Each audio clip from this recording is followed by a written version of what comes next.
This book is titled Billie and the Brilliant Bubble, Social Distancing for Children by Tara Treviso.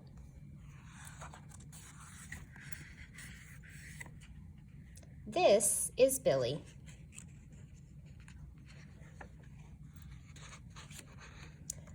One day, Billie was at her favorite place, the park, swinging as she watched the beautiful butterflies nearby.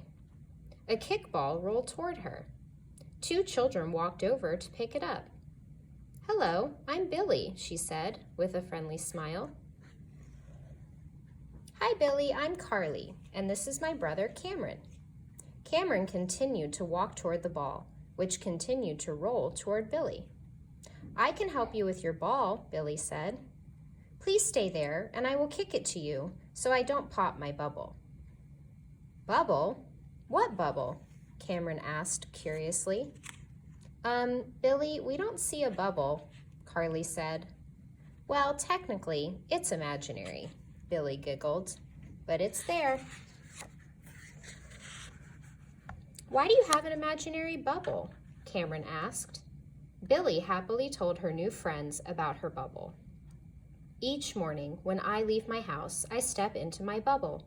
It keeps me clean, safe, and germ-free during the day. When I go home, I step out of my bubble and wash my hands. Do you like bubbles?" "Of course we do. I love to blow bubbles," Carly said. "I like to pop bubbles," Cameron said. The children laughed as they thought about the last time they blew bubbles.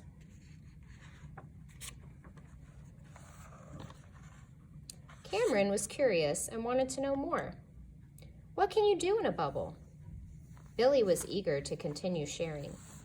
"Being inside a bubble doesn't keep me from doing anything, really. It just means that I keep a little more distance from other people when I'm not home. I can play outside.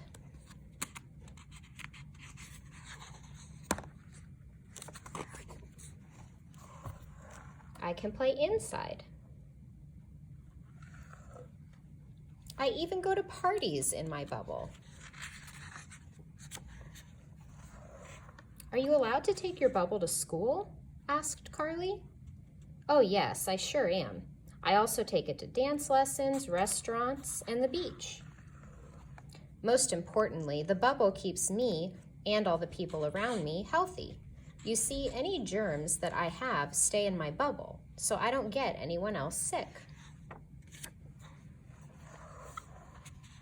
And the germs that other people have stay outside my bubble, so they don't get me sick."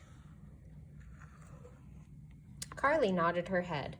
"That makes sense. It reminds me of when Mom told us to wave goodbye to Aiden and Sage instead of hugging them. Do you remember that, Cameron?" "Oh yeah, that's right," Cameron replied. "Or when my teacher reminds us to stay 6 feet apart when we walk to the library." He added, "Germs are yucky and make us sick. I stopped sucking my thumb so I don't get germs in my mouth." "But don't you get sad when you can't hug your mommy or daddy?" "I hug my family all the time. When we go home, we pop our bubbles and wash our hands. Then we can safely hug each other. And when everyone is healthy, we have Grandma and Grandpa over so we can hug them too." "I wish I could have a bubble," Carly whispered quietly. "You can, Carly. My mommy taught me how to make bubbles for other people. Would you like one?" Carly quickly replied, "Pretty please with sugar on top." "I'd like one too, please," Cameron chimed in.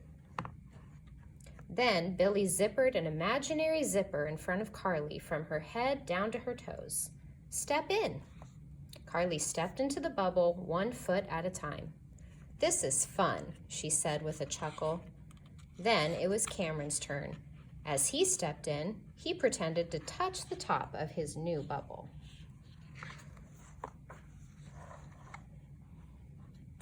"Billie, it's time to go, honey bunches."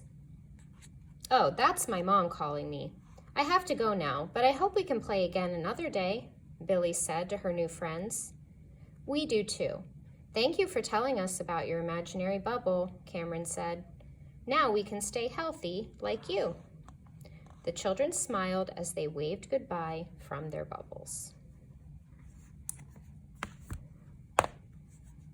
The end.